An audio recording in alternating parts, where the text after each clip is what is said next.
Hello fellow knights, let's keep up with another mid-level fortress in Knights of Aegis Global. For today, we will conquer the Soul Fortress in the Eastern Kingdom of Fordrassil. Before we head on, let's greet our new subscribers. Danielle Galliano, Maximilian, Ivan De Jesus Garcia, Triple T Gaming.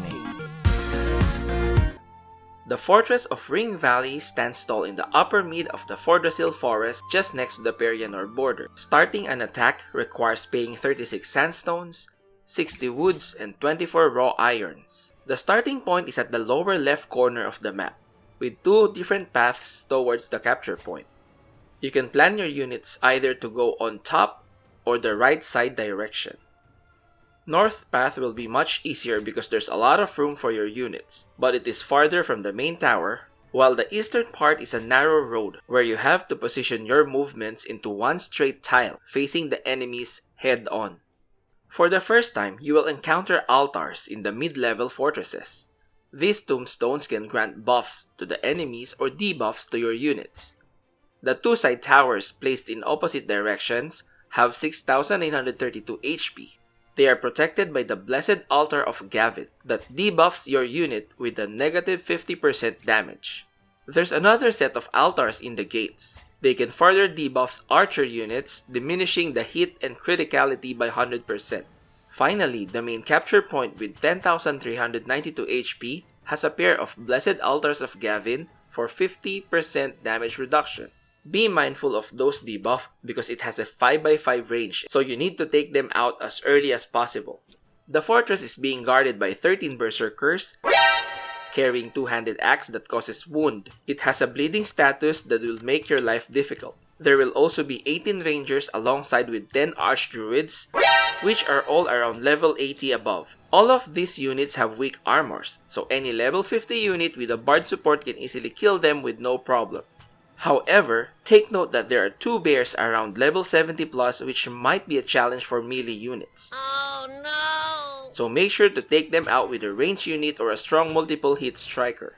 For strategies, I suggest you focus on one side and plan for 2 to 3 attacks instead of forcing one attack, because that means you need to rush the capture point. Always have a motivation bishop sandwiched by 2 supports to initiate energy acquisition. Then aim to kill the bear immediately on the first round with one Will to Slaughter unit, or a ranged nuker, probably a bow user or an AoE magic damager. Enemies in here tend to stick together, so a flame AoE skill can wipe them fast easily. As for your support, equip an Oivik loot to your bard to add mobility to your infantries, and always keep your supports away from the enemies coming from the other side tower you didn't pick. Rangers can be a problem here with their skills that hit 3 times and the additional range every time they're on top of an archer tower. The most dangerous units here are the archdruids because once they have enough energy, they can probably kill your carry with one magic shot.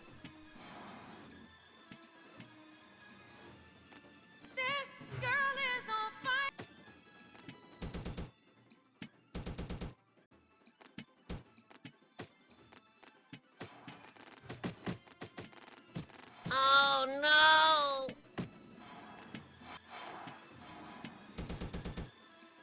This girl is on fire!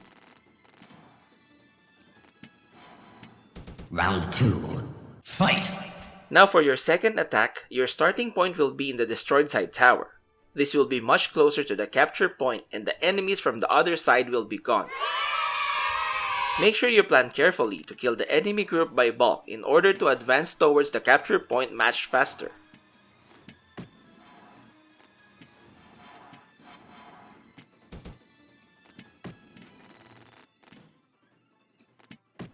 You may try to bring an Archdruid with Nature's Fire skill. This is a 3x3 magic AoE that deals massive damage.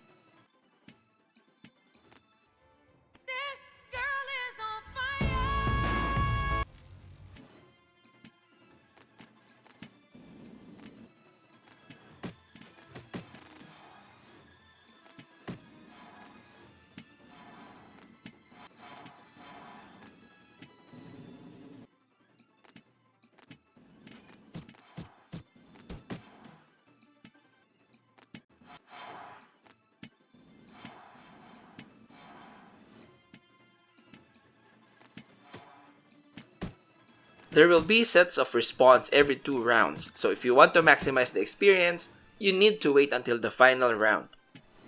For round 5, there will be wolves and rangers.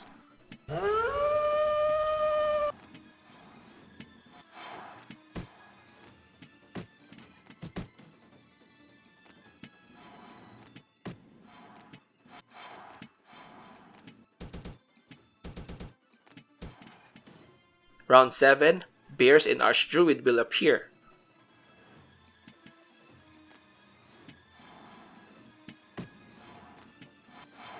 This girl is on fire.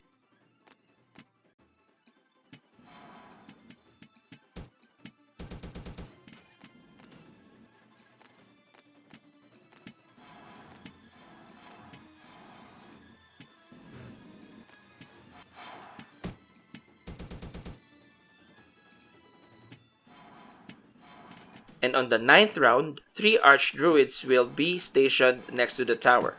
The estimated time of completion for this map is around 10 minutes, regardless if you're coming from the starting point or doing this in 2 different attacks.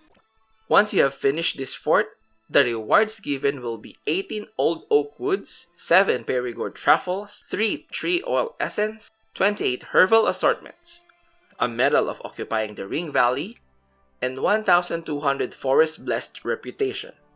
The herbal assortments consist of 7 pieces mistletoes, rowans, elderberries, and hollies. All of this translates to silver with the market price of 33,920. This makes this fortress the 5th in silver making amongst all the others. And that's all for this video.